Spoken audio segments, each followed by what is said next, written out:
Noong November 6, Wednesday, nakatanggap po tayo ng ulat sa Malacanang na ang Romblon ay isa sa 7 probinsya na madadaanan o tatamaan ng super typhoon na si Yolanda.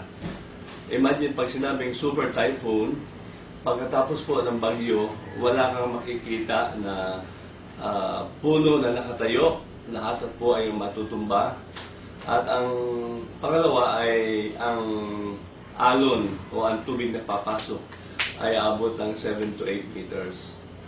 Given that dilemma ay napakalaki po at ang problema ng ating probinsya. At sa awa ng Diyos ay natapos na po ang bagyo at ang probinsya po ng Romblon ay 0 casualty.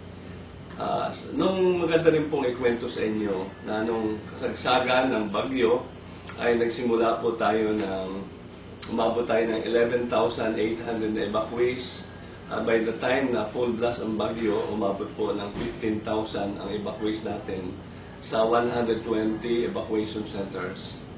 At pagkatapos po ng bagyo, nakita po natin ang malaking damages sa ating probinsya. Sa agriculture po ay may damage po tayo na mga 40 million. Sa infrastructure po ay mga additional 30 million. Yung sa mga kalsada sa tabi ng dagat sa Santa Maria, nagkaroon po ng scouring. Ang flood control sa tabi ng dagat sa San Agustin ay nasira din po yon. At yung pong pier sa Kahidjukan ay nagkaroon ng mga butas-butas dahil po sa pagbagsak ng malalaking alon na mga 8 meters ang laki dito sa bayan ng Kahidjukan. Marami pong mga nasira, pero sa tulong po ng lahat ng mga taga-Romblon, tulong-tulong po tayo, ay nabawasan po ang mas malaking sira sa properties and infrastructure at sa buhay. Wala pong namatay sa ating probinsya noong nakaraang bagyo. At ito po ay gusto kong pasalamatan ang lahat ng ating mga kababayan na nagtulong-tulong para unang-una para matulungan ng mga evacuees at pati sa mga pagkain. Sila din po ay nagtulong-tulong. At dito po sa agriculture ay malaking damage at sana po ay sabi ko ay maging positive po ang attitude natin. Dahil sa bagyo po ay nagkaroon ng maraming tubig yung ating mga palayan. Kaya yung ating mga farmers ay kinabukasan na natapos ang bagyo ay nagsimula na silang mag-araro at i-prepare for rice planting ang kanilang mga tubigan. Talagang very creative po ang ating mga kababayan. At may isa pa pong doon po natin nakita na maraming pa palang mga areas sa tabi ng ilog or yung areas na tinataniman ng mais ang kailangan nating taniman at nabigyan po natin ng pansin yun. Yung mga farmers po ay pinaghanda po natin ng mga binhi ng mais. At isa rin pong paraan nito yung sa dami ng mga naputol na puno ng kahoy at mga sanga ng punong kahoy, isa rin pong opportunity ito para makapagawa tayo ng fertilizer. At ito ay turning the negative into positive. At sana po ay maliban sa pagpapasalamat natin sa ating mga kababayan na nagdasal at nakatulong na malaki para lumihis ng kaunti yung bagyo, para yung full force ng bagyo ay hindi tumama sa ating probinsya. Ay gusto ko rin pong pasalamatan ang ating mga kababayan na yung na-evacuees po, marami din na sa halip na pumunta sa evacuation center ay tumuloy po sa mga bahay ng kanilang mga kaibigan at mga kamag-anak.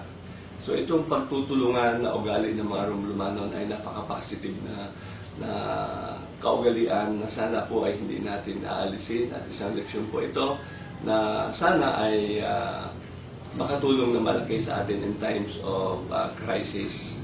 At sana din po ang ating national government ay matulungan tayo dito sa ating na-damage na infrastructure, mga nasira sa agriculture, at susuportahan din tayo sa ating mga programa para mabawasan ang epekto sa ekonomiya ng ating probinsya at sa ating mga kababayan.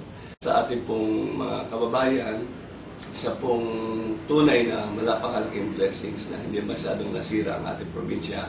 At sana po ay yung ibang mga tinamaan ng bagyo doon sa 6 na probinsya ay mabigyan din po natin ng assistance. At marami po tayong lessons na hindi kalilimutan dahil sa nangyaring ito. Unang-una, ang reporting dapat within 24 hours ng Municipal Disaster Risk Reduction Management Team. Pangalawa po, yung ating evacuation center ay dapat titingnan natin kung matibay po ito at kung sakaling magkaroon ng pabalik-balik na pagdagsa ng malalaking alon ay ito nasa medyo mataas na lugar para safe din po ang ating mga evacuees. At isa pang lesson po ay ang coordination at communication dahil noong nagkaroon po ng kasagsagan ng bagyo ay nawala po ang signal ng ating mga cellphone kaya ang ginamit namin ay radio communication. At sa ating pong lahat, ang patuloy na pagsuporta po ninyo sa ating probinsya ang siyang makakatulong ng gusto para kung magdapa man tayo muling tatayo at ipapakita natin ang galing ng mga Romblomano.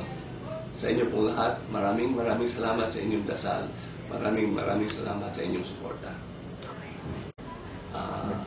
Ang problema po ng climate change ay nandito na at talagang napakalaking problema. Ang ating pong bansa, ang Pilipinas po ngayon ay nasa Warsaw, Poland para makipag-negotiate dito sa climate change. At importante po na yung malalaking bansa ay panagutan nila at maging responsible sila sa problema natin sa climate change.